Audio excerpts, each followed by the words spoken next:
Hello, my name is Evelyn. I have reached the age of 40. I shared a night in my penthouse with my stepson. We even captured a video to serve as a memento, but I never anticipated that this very footage would unveil our wrongdoing. I once despised the feeling of being intoxicated. Being under the influence often leads me to speak my mind, shed tears, and act impulsively in ways I can't undo. Yet this evening, as the clock struck 143 A, I wasn't merely intoxicated by alcohol. I found myself intoxicated by the illusion of a marriage that never truly existed, a husband who had vanished from my life, and an exhaustion so profound that even the mirrors struggled to capture its depth. I found myself nestled in an aged velvet chair, tucked away in the bar's corner, where the lighting was gentle and the crowd was absorbed in their own conversations, oblivious to the presence of a woman in her early 30s who appeared to be wandering through life without direction. I reached for my phone. I refrained from calling Nora, my closest friend, who undoubtedly would have scolded me for complicating my own life. I refrained from calling Henry, my husband, who was attending a conference in Washington, or perhaps deliberately keeping his distance from me. I reached out to Liam, the stepson of my husband. His name emerged in my contacts, a persistent thorn I had long sought to evade, yet tonight it was the sole name I dialed instinctively. After 3 persistent rings, he finally answered the phone. Evelyn. Liam paused, uncertainty flickering in his eyes. Hello there. I paused for a moment, then let out a soft, bitter laugh. I require assistance with transportation. I am unable to drive. Are you able to join us? The stillness lingered on the other end. I anticipated his response would be negative. Inquire about the reasons behind it. Craft justifications. Yet Liam inquired as though it had never crossed his mind. Where might you be? After 18 minutes, the unmistakable car arrived at Hope Bar. I identified it without hesitation. He emerged clad in a grey hoodie and jeans, neither hurried nor chilled, simply present at the perfect moment. No elaboration provided. I rose to my feet and made my way to the car, my steps slightly faltering. In silence, he swung open the passenger door and leaned his head out, the world outside beckoning him with its unspoken allure. Are you able to walk, or you need my assistance? I gently shook my head, a subtle gesture of disbelief. Maintain the grace to remain upright. Liam let out a soft chuckle. That is quite satisfactory. The vehicle sat in silence. The air conditioner hummed softly, while the fresh aroma of mint drifted in from his car. I never imagined I would reach out to you, I confessed, my gaze averted from him. Liam gripped the wheel firmly, his gaze unwavering and fixed on the road ahead. I had my doubts that you would as well. With my eyes shut for just a heartbeat, I let my head rest against the cool glass of the window. I lingered in that spot for nearly an hour. I found myself in a state of uncertainty, unsure of the identity of the person I was anticipating.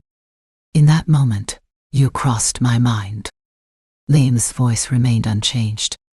What is the reason behind this?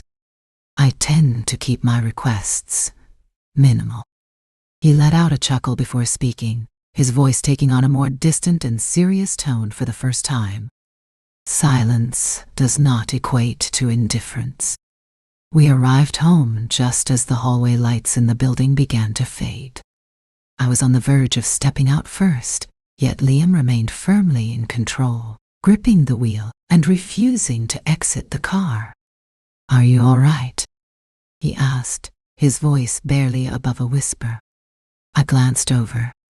In the shadows, his features remained indistinct, yet his eyes shone with a vivid clarity, alive and aware, as though I were an entity that demanded constant company, unable to endure solitude for even a single night. "I feel weary, yet am managing. I think I'll linger in the car for a bit." "What is the purpose?" "To ensure you ascend to the 22nd floor without stumbling."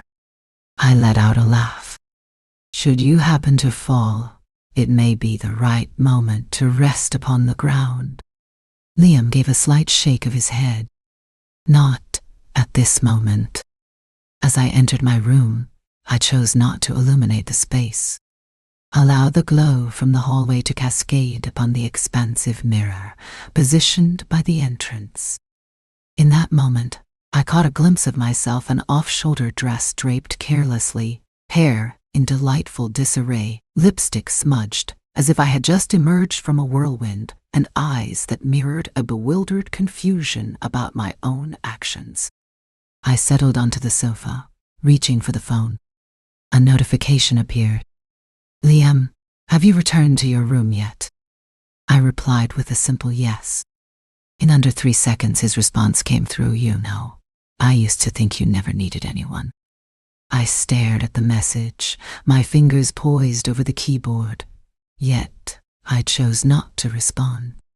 I have found myself at a loss for words. Perhaps I lacked the courage to voice it. I once held that very belief. I stirred awake at 800 in the morning, a dull ache throbbing in my head, my throat parched like parchment, and an unsettling sensation in my chest that left me questioning whether it was a hangover or something more persistent. Soft rays of light danced through the curtains. The skyscrapers loomed outside, enveloped in a chilling mist. Within the confines of the penthouse, a profound silence enveloped me, allowing the sound of my own swallowing to resonate in the stillness. I found myself sitting up, pondering whether the events of last night had truly occurred, or if they were merely the figments of a drunken dream. Yet, the rich aroma of coffee yanked me from my reverie. I stepped into the kitchen, my bare feet meeting the cool floor beneath me. Liam stood before the coffee maker, clad in a hoodie that was distinct from the one he had worn the previous night. He rolled his sleeves up to his elbows. He pressed the button and turned at the sound of my presence. "Good morning," Liam greeted me. His voice carried a low timbre, casual yet assured, as if my being in the kitchen was simply an accepted reality. I inclined my head, resting against the cold stone counter. "Will you be staying in the night?" "No, I am at home. This morning, I shall return with coffee in hand."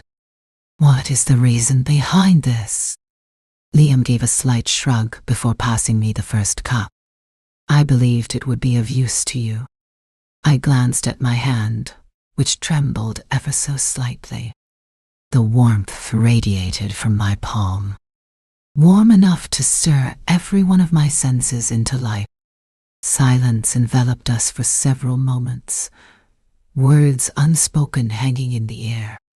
The gentle sound of sipping blends with the rich aroma of Arabica, all illuminated by the soft morning light. I gazed at Liam, the cup's rim framing my view. His face angled upward, lifting his nose proudly. His eyes were still heavy with sleep, yet alert enough to reveal he had recently emerged from slumber. At some point, I realized I no longer viewed him as a stepchild. At some point, I became aware of a gaze upon me once more, not as your father's wife, but as an ordinary woman, vulnerable, overcome, and striving to rise again. Liam set the cup aside and retrieved his phone from his pocket. "I have a class scheduled for 9 o'clock. I am leaving," yet he lingered in uncertainty. "You have a moment I'll swing by this afternoon to return the camera. You requested that I take a moment to examine those images of Venice. I recall. I gave a slight nod. Absolutely. Just come on over. Liam hesitated at the threshold, a moment of stillness before stepping into the world beyond the door. Are you on the mend? Improved from last night? He gave a nod, a smile spreading across his face. The door shut gently behind him, a whisper of movement, yet an unshakable presence remained in the kitchen. I lingered in solitude for a few more moments, until the sound of the side door creaking open reached my ears.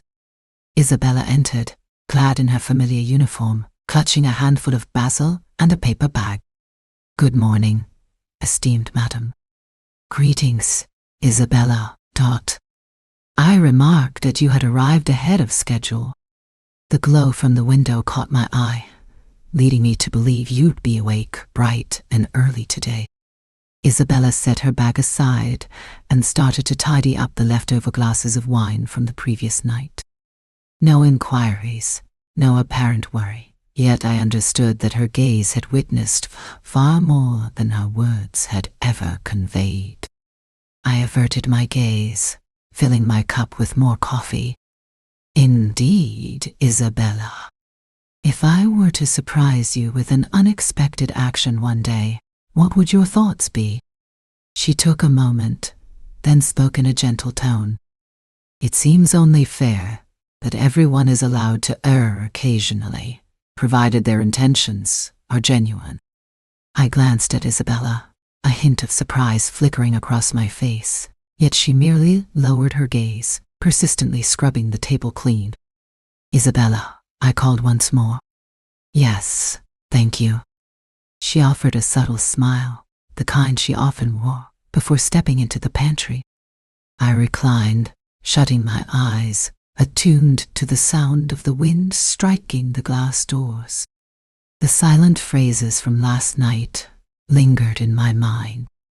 Liam's gaze, his unwavering tone, and the tranquility he imparted with each subtle gesture. As I pondered, I found myself questioning whether an individual who once believed they were self-sufficient would remain unchanged if viewed through the lens of an unfamiliar observer. Would that essence still resonate as it did before? I have always considered myself a woman who understands what suits her well. That day, I found myself in the dressing room at Bloomingdale's, clutching two dresses in a deep burgundy, the other a sleek black with a V-neck. Yet, inexplicably, both left me feeling like an outsider. Liam lingered outside, hands tucked into his pockets, surveying the leather jackets with a discerning gaze. As I drew the curtain aside, he shifted his gaze. I require someone to speak the truth, I declared. Not merely a sales clerk who nods in agreement. Liam approached, his arms folded across his chest. All right, Red. Somewhat revealing, but that's all right. I furrowed my brow. Subtly suggestive. He inclined his head slightly. It appears to be full of life. What is it? Your usual attire suggests you're ready to deliver a keynote address, yet this dress breathes life into your appearance. I let out a hearty laugh. It was undeniably true and utterly outrageous, leaving me not offended, but rather a bit taken aback. After a brief moment of contemplation, I resolved to give the red one a go. However, as I turned around, I discovered that the zipper in the back posed a bit of a challenge to pull. My hands were unable to grasp it. Liam, I spoke in a whisper, barely audible. What is it? He paused, lingering just beyond the curtain's edge. I tugged at the fabric, carefully parting it just enough to obscure my entire reflection. Assist me in zipping up the back. My hands are unable to reach. He paused, uncertainty flickering in his eyes. Do you really believe that? Indeed, simply pull. Finished searching, I remained with my back to the room, attuned to the gentle whisper of the curtain as it danced in the breeze. His hand glided in, warm and slightly rough, yet gentle. The metallic zip glided smoothly from my hip to the middle of my back. A subtly delicate rustle. As his hand made contact with my shoulder blade, a shiver coursed through me. Finished, Liam remarked, stepping back with a sense of satisfaction. I refrained from turning, merely nodded, and then drew the curtain closed. 10 minutes later, as I emerged, my red dress clinging to my curves and my hair cascading freely, I noticed a shift in Liam's gaze. Not the gaze of a stepsister, observing her sister as she tries on outfits. Yet, the gaze of an observer beholding another. "You ought to purchase it," Liam remarked. "What is the reason behind this? If you fail to act, someone else will catch a glimpse of you in it before I do." I chose not to respond. I turned and made my way to the checkout counter, though my heart was anything but calm. As I made my way home, Liam sat beside me in the car. Silence envelops the space, devoid of music or conversation, a peculiar stillness that hints at an unseen change. A subtle shift, yet significant enough to alter the course of events. As I waited at the stoplight, my gaze drifted towards him. Liam gazed out the window, his chin propped on his hand, eyes narrowing slightly as the sun poured in. "I was curious when you zipped up my dress. Was there something on your mind?" However, I did not inquire. I simply swallowed it, accompanied by an unfamiliar sensation that eluded any name I could give it. As I lay in bed that night, my mind wandered to Liam's words from the dressing room. "You appear vibrant." There are moments, unshared until now, when I sense him merely replaying a version of myself. A woman who articulates her thoughts with precision, adorns herself with elegance, and conducts herself with poise. For an extended period, I've lost touch with the sensation of being recognized as a woman, rather than merely a wife. I placed my hand gently upon my chest. My heartbeat remained steady, resilient in its strength. Yet, ever since this afternoon, I sense that something within has started to shift. I have always been truthful with Nora regarding significant matters. Yet, I have never revealed all my truths to her either. Nora possesses an uncanny ability to discern my emotions, simply by observing a dress or by cradling a cup of coffee, making astute guesses about the number of hours I managed to sleep the previous night. Our time together has woven silence into a language of its own. When she knocked on my door that day, 2 cold brews in hand, she opened with, "Why do you look so different?" I realized that concealing it would be a fleeting endeavor. "What do you mean by different?" I inquired, sidestepping her typically piercing stare as I pushed the door open. It's still Vivian in her white shirt, nude lips, hair casually pulled back in a lazy bun. Yet, there's an unsettling quality to your eyes. I offered a subtle smile. Perhaps it's the absence of rest. The recent board meetings have been quite overwhelming. Nora entered the room, set her bag on the couch, and settled in with a relaxed posture, legs crossed comfortably beneath her. "So you're running on little sleep, yet you find the time to slip into that tight red dress, do you?" I took a moment to reflect. What led you to that conclusion? Liam shared a narrative. Though he didn't tag anyone, your reflection in the mirror behind him caught my eye. Nora lifted her cup to her lips, her gaze locked onto mine with unwavering intensity. While I may struggle with light, your eyes are a familiar comfort to me. I took a seat opposite her, making an effort to maintain a steady tone. Our paths crossed purely by coincidence. She accompanied me, drawn by the necessity of her insight. What do you think of the dress? Indeed. Nora offered a smile that whispered, I haven't voiced it, but am reaching my limit. She brushed a stray hair from her shoulder, then let out a breath that was both gentle and pointed. I recall you mentioning that I would never develop a close bond with my husband's stepchild.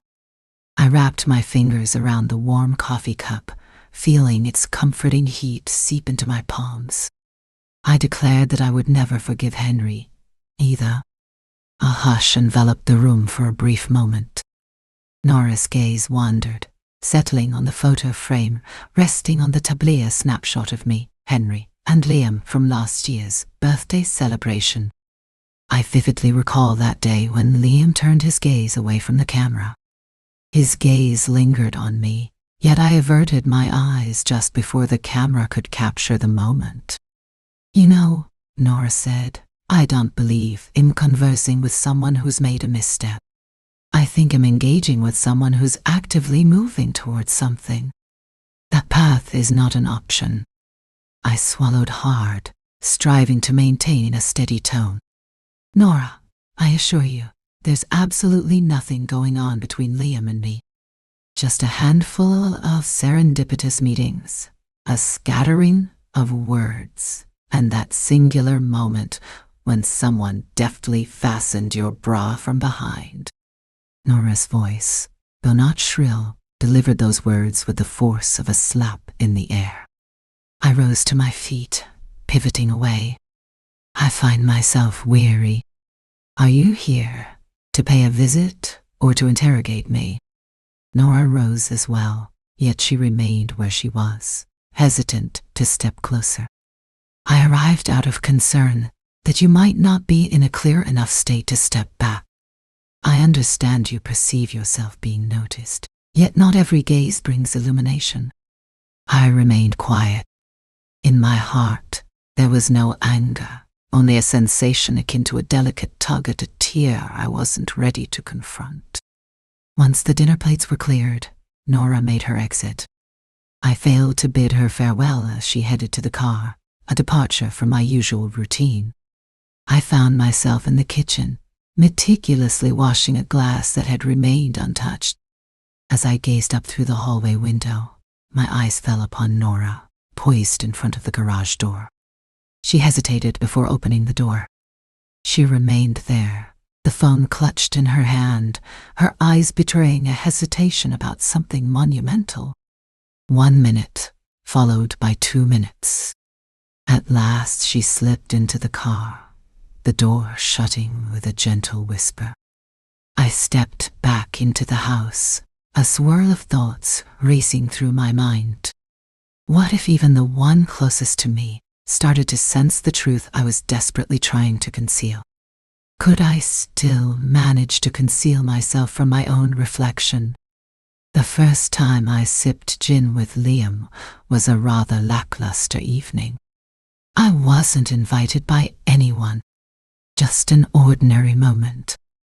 I opened the liquor cabinet and retrieved the bottle of Rick's that Henry had brought back from Scotland, a drink he had never shared with me and likely didn't recall placing there. Liam lounged on a kitchen bench, clad in a simple white t-shirt, his feet resting casually on the armrest. He absent-mindedly flipped through the pages of an old photo album, his fingers brushing over the faded memories within. I filled one glass, then proceeded to fill another. There will be no gathering this evening, I declared. 2 mildly disinterested souls, a bottle of gin, and the echoes of a timeless Norah Jones melody.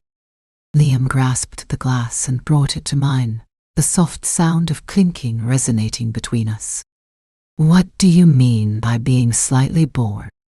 I raised the glass to my lips, the alcohol caressing them, a gentle wave of numbness beginning to spread. It's that sensation of existing without truly experiencing life. In the moments when you possess it all, the house, the wealth, the accolades, but find that no one utters your name. Liam cast a brief glance my way before taking a sip. I comprehend. I lifted my gaze. Though I'm still in my 20s, my experiences with pretenders have taught me to discern the genuine from the counterfeit. From my childhood, it seems that no one has truly paid attention to my words, save for you. I chuckled silently, yet no sound escaped my lips. You were the one who struggled to recall my name accurately during the first month of my marriage to my dad. In moments of fear, you are the very first person I seek out. That caused me to hesitate, fearful of my inquiry, fearful that I might turn into a mere reflection of him. Chilly, domineering, skilled at concealing truths, and relentless in judgment. I set my glass aside and lowered my gaze. Henry posed challenges in our shared life, yet he was the one I believed held the key to my salvation. And now, I find myself uncertain about who truly needs saving. Silence enveloped us for what felt like an eternity. The melody shifted to a hushed piano composition. The gin was nearly at its halfway mark. The room's illumination softened as I adjusted the overhead light, casting a gentle glow around me. In that vast expanse, I sensed a stirring, a subtle shift beginning to unfold. Not in haste, not with precision, but with genuine depth. Liam, I murmured, my voice barely above a whisper. I believed I would never allow anyone to enter my life once more. Not following my initial divorce. Not after experiencing the sting of betrayal from someone I believed was my entire universe. And now I find myself fearful of my own emotions.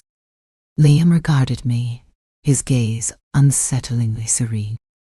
I'm not requesting your trust. I wish to convey something to you.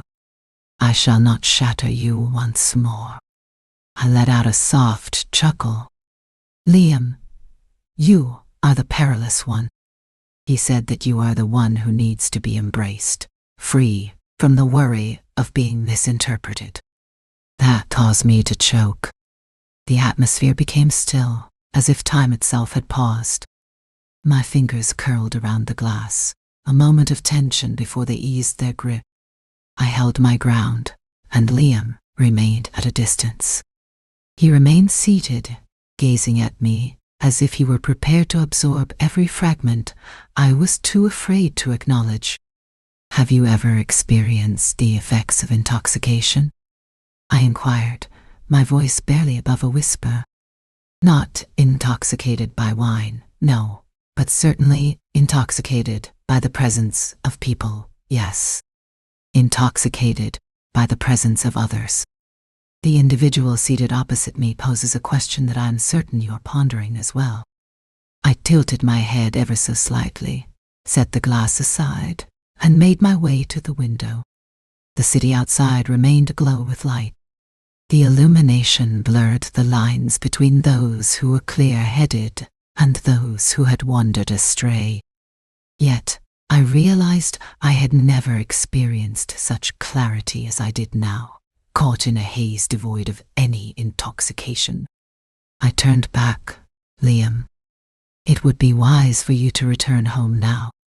He rose in silence. His expression held no trace of anger or surprise. Indeed, Liam spoke with a calm and steady tone. Today marks a moment of authenticity for me. It's the first time I feel free from the need to put on a facade in front of anyone. I observed him as he stepped through the doorway. As the door clicked shut, I found myself on the floor, my fingers grazing the half-empty glass of gin, and it dawned on me just how intoxicated I truly was. Not from the alcohol, but from a gaze that met mine without any intent to define, without labeling, simply observing, as though I remained deserving of love, despite all the pieces I believed were shattered. It was around noon when the call arrived.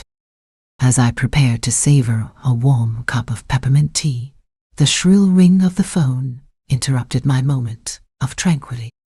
Nora, I had a feeling it would be her call. Since that dinner, our words had been absent, yet I believed I had a little more time to gather my thoughts, to articulate the unfolding events in a way that spared me from guilt. I clicked the accept button. Just as I was about to voice my thoughts, Nora interjected. "Are you toying with danger?" I exhaled gently, remaining silent. "Evelyn, I'm not entirely sure what's happening," Nora went on. "Yet, I can see that the gaze in your eyes betrays a certain innocence that is far from genuine." "You're overthinking," I said, my voice gentle and soothing. "Liam and I are not. I'm not inquiring about whether you and Liam have been intimate. Are you still in control, I wonder?" The inquiry left me momentarily paralyzed, not due to its severity, but rather because of its undeniable truth. I paused, caught in a moment of uncertainty. "I'm uncertain, Bandis." Nora remained quiet on the other end of the queue. Then she let out a weary breath. "I once believed you possessed such strength that you required no one to come to your rescue. Yet, when I first laid eyes on you, trembling, I sank into the chair, massaging my temples. I require no one to rescue me, Nora. Why does your tone shift whenever Liam comes up? You're being overly critical and taking too long to leave." The conclusion of the call escapes my memory. I distinctly recall being the one to end the call first. And I recall my hand clutching the ceramic cup with such intensity that it seared like flames. Nora was the one person I could never bear to part with. Yet, she was the first individual who made me hesitate to speak, for she could see right into my soul. Her ability to see right through me left no room for excuses, regardless of their truthfulness. That afternoon, I revisited the old videos on my camera, reliving the Venice photos Henry and I had captured together. Liam made a few appearances, seated behind me in a cafe, cradling an espresso and offering a sideways smile. I had never noticed that look before. Yet, in retrospect, a singular truth emerged before me. His gaze lingered on me longer than I had permitted. That evening, Nora sent me a message. "I'll keep my thoughts to myself, but Evelyn, be cautious, don't allow a fleeting moment of weakness to evolve into a lifetime of regret." I composed a few lines in response, only to erase them moments later. I found no anger towards Nora, rather, it was directed inward, a frustration with my own choices. What was it about that sentence that made me feel it no longer held the power to deter me? At precisely 1:12 p.m., a message from Henry illuminated my screen. It was merely a single line. "Please sign the transfer papers at your earliest convenience. Dispatch them first thing in the morning." No salutation. No salutation.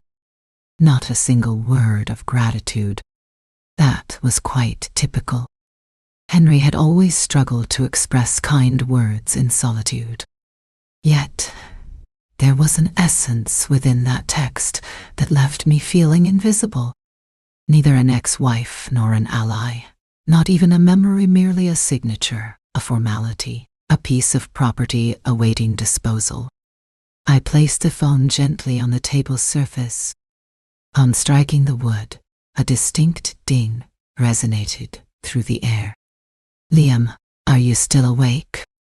Unintentionally, my fingers danced across the keyboard, crafting a response. No, can't sleep. Moments later, the doorbell chimed, breaking the stillness. I refrained from inquiring about the reason for his arrival. He strolled in, 2 cans of cold soda in one hand and a bag of mints in the other, a sight that felt all too familiar.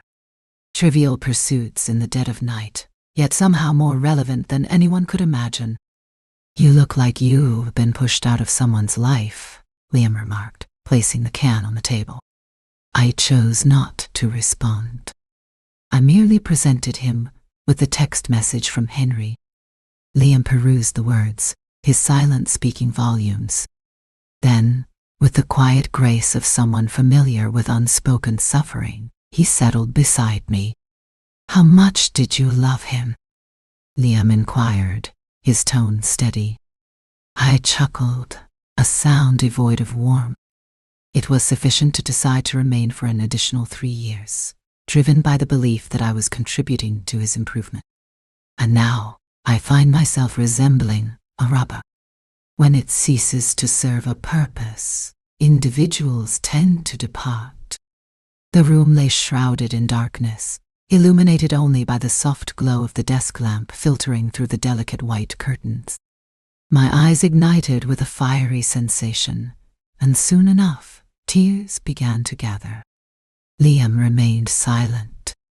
He softly encircled me with his arms, drawing me close to his shoulder. The embrace unfolded with a gentle grace, free from haste or discomfort, unlike any hug I had ever known.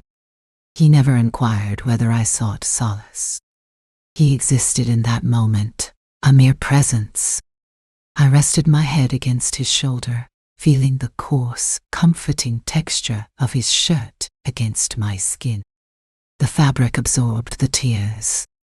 No tears, no breakdown, only sorrow cascading onto a shoulder that required no comprehension. Eventually, I lifted my gaze. Liam remained seated, lost in thought. His eyes held no search, no demand, no judgment. I murmured, Liam, I regret pulling you into a situation that was not meant for you. He insisted, I didn't pull you into this. I stepped inside. What is the reason behind this? It was a decision you made. And because you were the first person who allowed me to drop the facade of strength. I cast my gaze upon him. His face loomed nearer than I recalled. So near that I could catch a glimpse of a single strand of hair cascading down by his temple. So near that I blurred the boundary between frailty and existence. At times, I find myself contemplating the factors that drive a woman to cross the boundaries of morality. Is it the need itself, or the awareness that there is no one on the other side to respond to her call? I rose from my seat and made my way to the bookcase. Nestled within the depths of the bottom drawer lay a small camcorder, the very device I employed to capture the essence of my art project. The battery remained in place. The memory card held nothing within its confines. All things appeared to be in a state of anticipation. Liam cast his gaze in my direction. He remained silent, simply biding his time. I glanced over my shoulder and set the camera down on the table. Do you believe, I suggested, that individuals should cling to a moment, even when they are aware that it may lead to regret? Liam rose to his feet with deliberate slowness. If the moment holds authenticity, then indeed, yes. I refrained from saying anything further. I simply nodded, activated the camcorder, switched it to manual mode, and directed the lens towards the sofa. Liam approached, halting just shy of an arm's length from my position. His eyes had transformed, shedding the innocence of a younger brother. They belonged to a person who made the conscious decision to forge ahead, refusing to look back. I can't recall who initiated the first touch, I recall that when our lips touched, there was no soundtrack, no elaborate build-up as one might find in a cinematic moment. Only the essence of breath, the softness of skin, and a profound act of surrender existed in that moment. A certain authenticity that filled me with fear. His hands tightened around my waist, then relaxed as though he feared causing me pain. I drew his shirt over my head, my hands quivering with anticipation. With him sprawled over me, his arms resting on the sofa, a sense of intimacy enveloped the room. I inclined my head to catch the gaze of the camera. A brief moment passed before I whispered, "Don't look at it." Liam hesitated. His eyes held a hint of confusion. "What prompted you to activate the camera?" he asked. "I must understand that you truly existed. Our nature is selfish. We are mistaken. We are courageous. And if others observe it in the future, let them pass their judgment. I simply wish to hold on to something genuine." Liam fell silent, and I found myself reluctant to speak further. In the aftermath, we reclined next to each other, our breaths still uneven. The silence of the room was palpable, yet I sensed it marked a pivotal moment. There was no turning back. Liam brushed his fingers against mine, applying a gentle squeeze before rising to his feet in silence. He switched off the camera, took out the memory card, and handed it to me. "Hold on to it. This isn't about you, it's about me." I took the card and tucked it away in an old drawer, a repository for the remnants of my hesitation, the things I lacked the courage to part with. That night, sleep eluded me. I simply reclined, lost in the echoes of my own words. Should individuals hold on to a moment, fully aware that it may lead to regret later on? And I came to understand that I have never felt regret about it. I simply had a sense of it.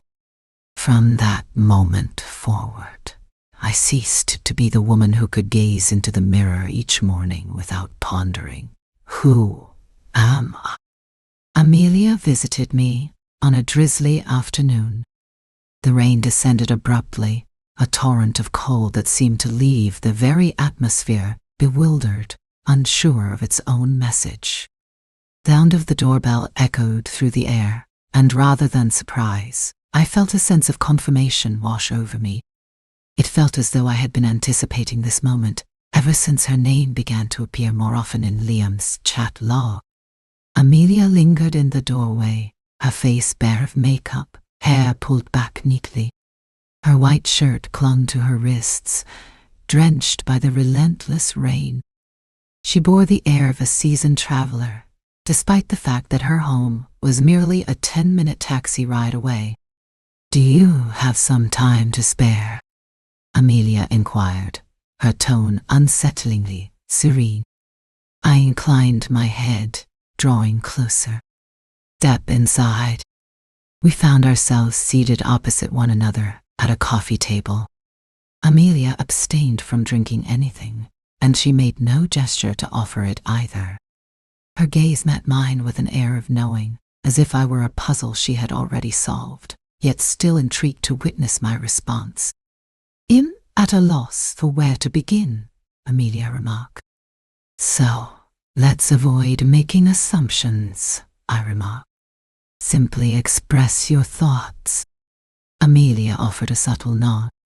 "Liam stands apart from the crowd. From the very first moment our paths crossed, I was aware of it.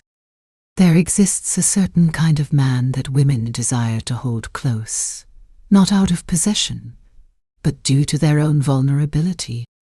I chose not to respond. He has undergone some changes recently. Faint echoes, unlike any I've known. Amelia came to a halt. Initially, I believed it was my doing, but gradually, I began to consider that perhaps it isn't anyone's fault at all. It stems from another person's influence. I turned the ring on my finger, no longer donning it out of necessity, but rather as a habitual gesture to anchor my restlessness. Amelia inclined her head thoughtfully. "Have you ever wondered if he mentioned you at all?" I fluttered my eyelids. "He rarely brings it up." In truth, his words were few. He merely uttered a single sentence. "Her presence inspires me to become a better version of myself." I lowered my eyes to the table. At this juncture, any justifications seemed utterly absurd. There's no requirement for admission. There's no reason to refute it. Some truths reveal themselves with patience and careful observation. Mara rose from her seat and made her way to the window, her footsteps soft against the floor. The rain continued to fall, relentless and unyielding. With her hands resting on the wooden frame, she spoke in a hushed tone. "I arrived here with no intention of seeking permission, let alone pleading for anything." She glanced over her shoulder, her gaze meeting mine. "I simply seek to understand. Do you consider yourself a threat?" My gaze fell upon her. "Perilous," I reiterated. "Despite being fully aware of the boundaries, you choose to transcend them." The words hung in the air, casting a hush over the room. I had transformed, no longer the individual standing before a young girl. I found myself facing the version of me that once believed in the simplicity of love, naively convinced that it alone would be sufficient. I rose to my feet and made my way over to Amelia. "Do you believe I possess strength?" I inquired gently. "No, it feels as though I'm merely getting by." At times, the instinct to survive drives individuals to inflict the harshest of actions upon themselves. Amelia cast her gaze in my direction. Her eyes held neither anger nor forgiveness. A single tear shimmered as it traced a path down her lower lid. "I comprehend," she murmured. In that moment, she averted her gaze. The door gently clicked, shut behind Amelia, leaving a subtle silence in its wake. Yet it resonated with a softness that felt like the most tender, yet agonizing, of accusations. I lingered in that spot for what felt like an eternity. My hand remained firmly on the doorknob as a sudden realization struck me there. There are those who approach not in search of truth, but rather to understand the reasons behind their defeat. Isabella never voiced it directly. She possessed an uncanny ability to observe a fire and articulate, with clarity, that it carried the unmistakable scent of flames. That morning, as Isabella tidied the bookshelves in her office, she uncovered the old camcorder I had tucked away in a drawer. Placing it gently on the table, she murmured, "The memory card is missing, but the preview file remains in the cache." I gazed upward at her. Isabella pressed forward, her gaze fixed ahead. She included it, almost as if to close off any further reply. "I didn't watch anything, but there are access marks from 2 different devices." With that, she exited the room, leaving me alone with the camcorder and an unsettling dread swelling in my chest. I lifted the lid of my laptop. The internal network of the penthouse was fortified against hacking attempts, yet the traces of access were unmistakably evident. A sync had occurred from the subcomputer downstairs at 2:23 a.m. 3 days ago. My hands trembled as I cautiously opened the temporary directory. The preview lasted a mere 12 seconds. Silence envelops, a moment frozen in time. Under the warm glow of the yellow light, I find myself immersed in a moment of quiet reflection. Liam gazed downward, A fleeting instance that might have remained innocuous, were it not for the clashing recollections that lingered. I removed the preview and then examined another device. Everything appeared to be in order, yet I understood that once it was out in the open, safety would be a thing of the past. That evening, Liam arrived. He entered through his gate, his steps less assured than they once were. He grasped a bag of books, set it down on the chair, and regarded me for an extended moment. "Have you held on to that video?" he asked. I remained quiet. It was not a question. It was an assertion. "Do you believe it was an attempt to anchor me?" he continued. I raised my gaze, striving to maintain my poise. "Is that how you perceive me?" Liam gazed at me, his eyes brimming with pain. I refuse to acknowledge doubt. "I can't quite grasp my thoughts," he admitted, "but that video doesn't exist in our world. It exists in the realm of trust." I found myself stepping back, as though propelled by the weight of those words. "Liam, I never intended to hold on to it for any reason. I simply sought to hold on to something genuine. But what does authenticity truly cost?" His voice trembled as he spoke. "Allowing another to touch our most intimate parts feels like transforming us into mere evidence." I remained silent, my throat constricted with a torrent of disorganized thoughts.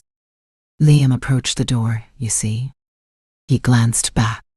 One can master the art of concealment, yet often the individual I hold in highest regard is also the one who instills the deepest fear. He departed quietly, leaving no trace of farewell, and I found myself alone in the vacant room. All remained unchanged. The camera lay tucked away in the drawer. Isabella chose not to look back. For all the reasons I had convinced myself of my own harmlessness, a creeping sense of losing control began to wash over me. It wasn't the video that triggered this feeling, but rather the unsettling realization that Liam's gaze had shifted away from me for the first time. Henry's presence was unmistakable, not heralded by the creak of the door, but by the unmistakable scent of perfume that hung in the living room, a delicate woody aroma, intertwined with the sharpness of alcohol and the weight of his prolonged absence. I stepped out of the kitchen, observing Henry with his back to me, methodically removing his jacket. His hand rested on the table, the phone turned face down, silence enveloping the moment. "You didn't tell me," I remarked, as though I needed to evoke the memory of our shared habit of communication. Henry remained turned away. No preparation was necessary. I remained quiet. Something was stirring within me, but it wasn't fear. Instinct. He settled into the chair, unlocked his phone, tapped a few times, and then flipped the screen towards himself. A video paused at the 6-second mark.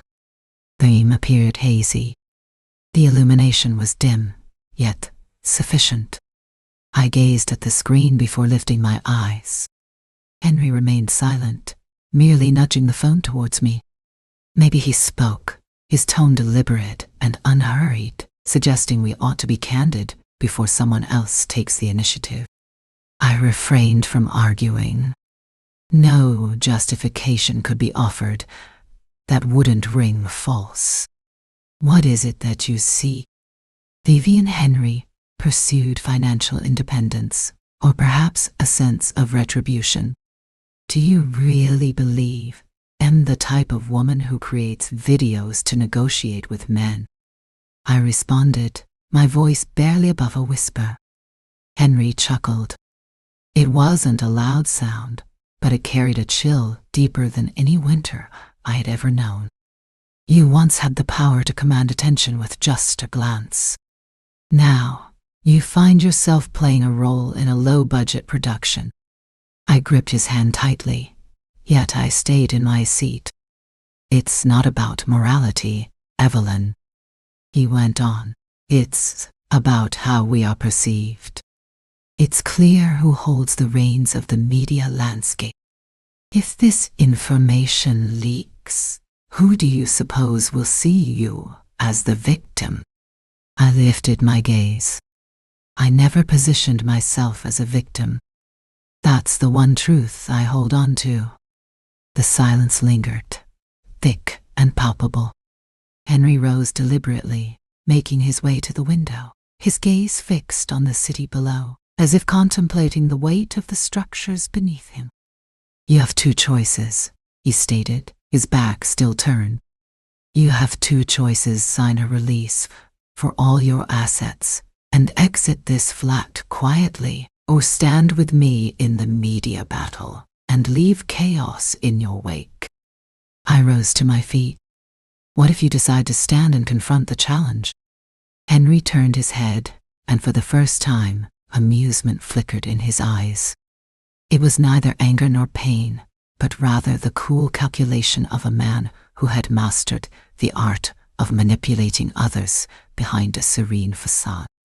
Then you gain a small victory, only to lose everything else. After he departed, I found myself at the table, gazing at the phone that lay still before me. The screen remained dark. All was silent, everything switched off. Yet, I was acutely aware of that video, that haunting nightmare, that union was all playing out before me. I couldn't tell if I was emerging from slumber, or merely plunging deeper into a disconcerting dream. The sound of cartwheels echoed softly through the penthouse lobby, a subtle noise felt only by those poised to say goodbye. Liam hadn't announced his departure, yet I understood Henry well enough to recognize his tendency to vanish without a trace, all while making it clear he had no other option. That morning, Liam lingered in a gray hoodie, a backpack casually draped over one shoulder, passport clutched tightly in his hand. His face was devoid of expression, yet his eyes spoke volumes, revealing the distance where their warmth once enveloped me. I chose not to accompany him to the lobby instead. I lingered behind the curtain, peering through the glass. There was a delicate balance of distance enough to observe, yet not enough to be observed. Isabella lingered by the door, the weight of the extra suitcase resting in her hands. The figure who shut the door. The one who inclined their head as Liam walked away. Silence lingered, no farewells exchanged. That afternoon, I found out that Isabella had departed from the house. She had abandoned everything, the apron hung straight, the indoor shoes neatly arranged, the iron left unplugged. The only thing that remained was an envelope resting on the wooden chair at the dining table, the very spot where Isabella would stand each morning, waiting for me to request black coffee or a splash of milk. I unfolded the letter. The script was gentle, neat, with subtle flourishes. I have loved in ways that were misguided, yet I have never loved insincerely. No signature, no apology, no blame. A single sentence, sharp and unyielding. I stepped out onto the balcony, gazing towards the airport, fully aware that my eyes could not reach that distance. The flight to Spain had ascended into the sky. Liam might be gazing at the clouds, drifting off with his headphones in place, or attempting to wipe every trace of our shared moments from his thoughts. I once believed that leaving was a sign of weakness. Yet, departing was the decision made by those who recognized that remaining held no significance any longer. As night fell, I pulled open the drawer. The memory card rested there, untouched, unhidden. I had planned to discard it. Yet I found myself hesitating, not out of a desire to dominate it, nor because I clung to any lingering hope. I held on to it as a reminder of the moment I chose to truly live. The cost of that choice was the loss of everything that felt secure. The penthouse had lost the comforting sound of the door creaking open. No longer do I hear footsteps trailing behind me. The scent of worn hoodies and the soft whispers that once filled the night have faded away. I often find myself wishing we had crossed paths before we discovered our true selves. One day, a small package appeared on my desk, mysterious and unmarked by a return address. Curiosity piqued. I carefully lifted the lid of the small square wooden box nestled within. A black marker pen lay beside a piece of paper, bearing a note. It simply stated that if you ever wish to write something, I can still read Vietnamese. No name, no address, no further message, just a dot resting in the center of my chest. A dot that lingered in the void, neither beginning nor concluding. A week passed before I acclimated to the silence that followed dinner, and another fortnight slipped by before I ceased to stir at the sound of the doorbell's chime. And then it struck me that Isabella was no longer here, and Liam had departed to a distant time zone where my mornings mirrored his darkest nights. The penthouse felt eerily silent, and when I shattered a glass, the sound pierced the stillness like a cry. I left the shards on the floor for a while. I found myself on the floor, encircled by fragments of glass and remnants of warm tea. It felt as though any movement would shatter something deeper within me. When morning came, I awoke earlier than usual, not to brew coffee, but to immerse myself in the silence, lingering in it until I sensed I had dozed off in my own existence. I once was a person with clear desires, my days meticulously filled from dawn till dusk. Yet here I am now, seated in the living room, my laptop open, merely gazing at the incessantly blinking network icon. No correspondence from Liam. No notes from Isabella. Only a message from Nora at 2:07 a.m. Short. I acknowledge my mistake. Yet, I find myself at a loss when it comes to being right with you. I chose silence, not from anger, but because there are moments when apologies linger beyond a certain point. That doesn't affect anything. I began to write, not in a diary, but capturing the thoughts I had never dared to express. I penned the moment when Liam first brushed my wrist without permission. I penned my thoughts on catching a glimpse of myself in his gaze. Not the stunning woman, not the former spouse of a businessman, but a person still worthy of love. I expressed myself as if words alone could remain loyal to my truth. One morning, I carefully packed a package. Within it lay a black leather notebook, nearly 300 pages thick. It held the entirety of my written words.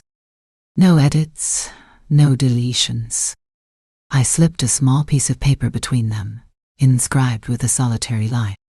If you're reading this, it means you've found forgiveness or possessed the strength to confront the pain once more. As I stepped out of the building for the first time in 3 weeks, I made my way to the post office. The clerk looked up and inquired, "Where are you sending it, miss?" I said slowly, "Spain, Catalonia?" She nodded. "What is your name?" I glanced at the paper before responding. "Liam Jensen." The wind whispered through the crack in the door as I ventured outside. I rolled up my sleeves and adjusted the collar of my coat, yet warmth eluded me. The wind cut through the fabric, a stark reminder that the chill was just sufficient to affirm my existence, leaving me feeling hollow within. I returned home, brewed a cup of cocoano coffee, no gin. Just a touch of sweetness to soothe the child within me, who had just tucked away the pain and sent it off.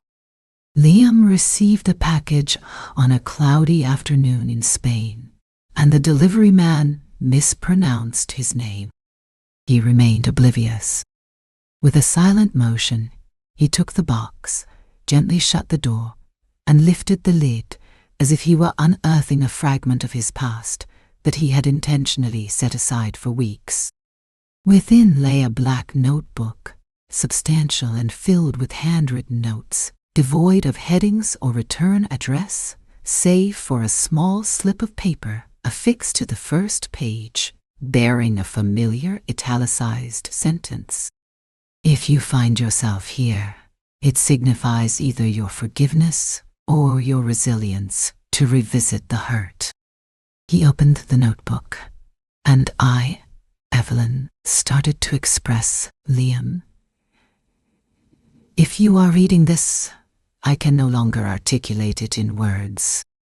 It's not a matter of fear, but rather an understanding that some truths, once spoken, can shatter everything. I lack the strength to bear witness to yet another fracture. The exact moment I crossed the queue remains a mystery to me.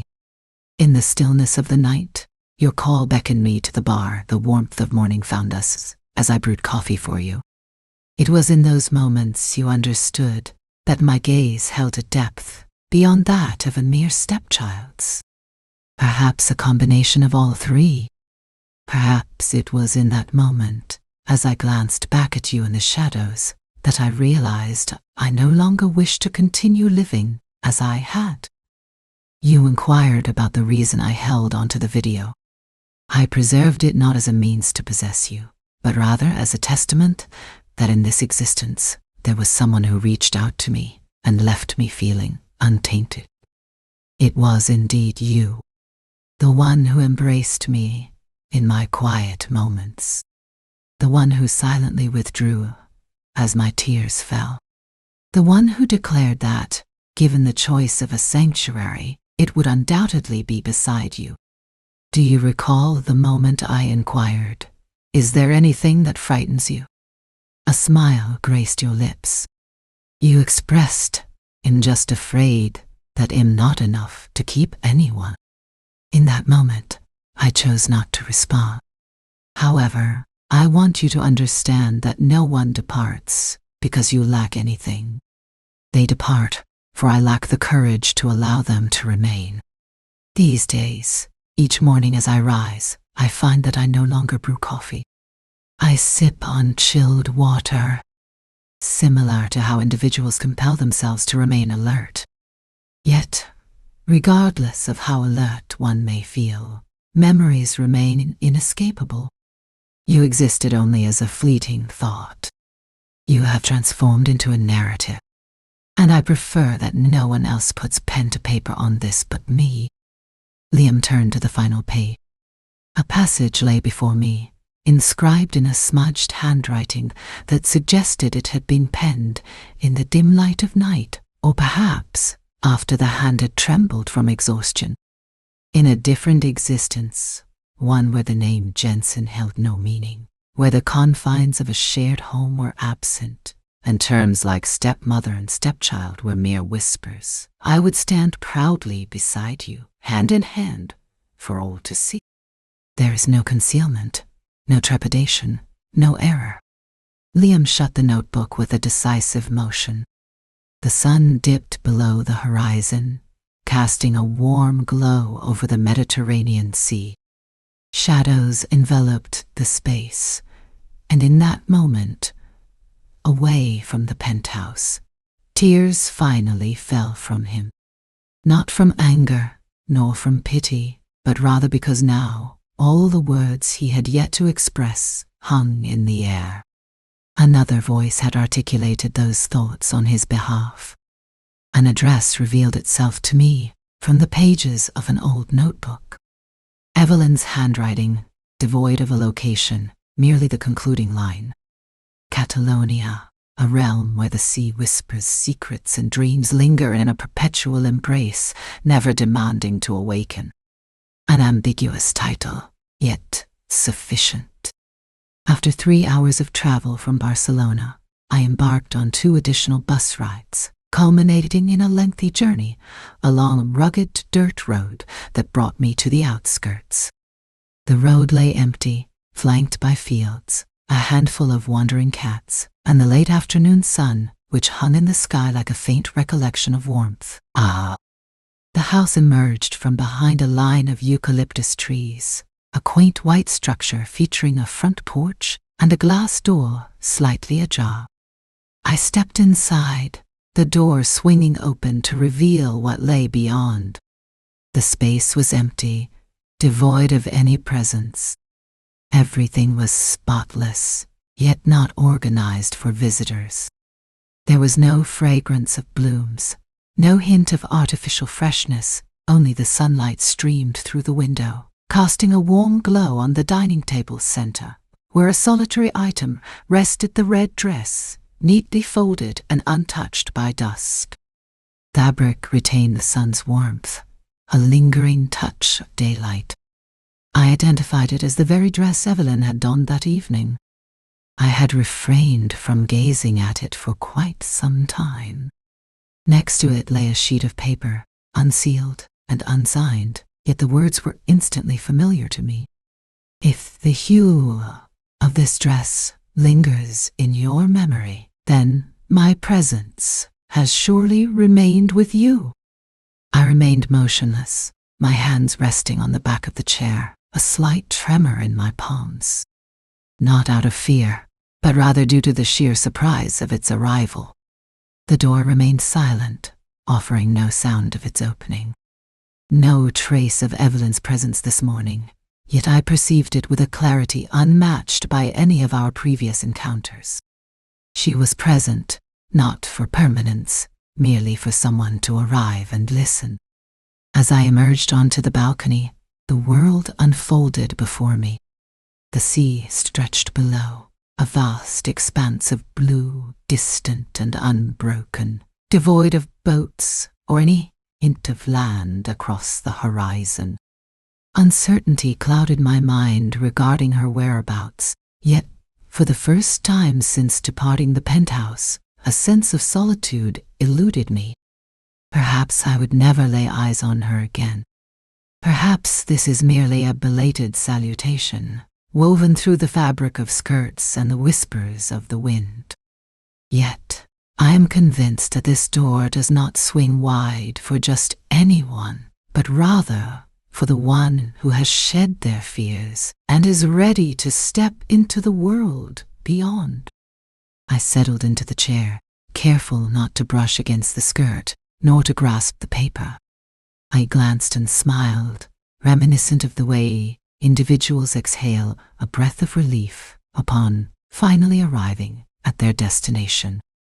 If you've stayed with me until now, then maybe you've journeyed alongside me through the days I find difficult to revisit. You have witnessed my descent. It wasn't a single, swift movement, rather.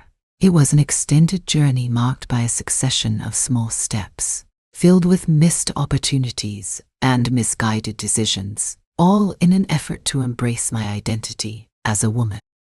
I once thought courage was a trait possessed by a select few, but I've come to understand that true courage can be as simple as rising from an unmade bed, brewing a warm cup of tea, and crafting an apology that has long remained unspoken. I'm uncertain about Liam's return. The duration of the red dress presence on the table remains uncertain, and I wonder if I will ever find love, or if I am merely a fleeting chapter in someone else's story, a means for them to validate their own beliefs. Thank you for being present in a realm beyond my sight, for lending your ear to this tale until its conclusion.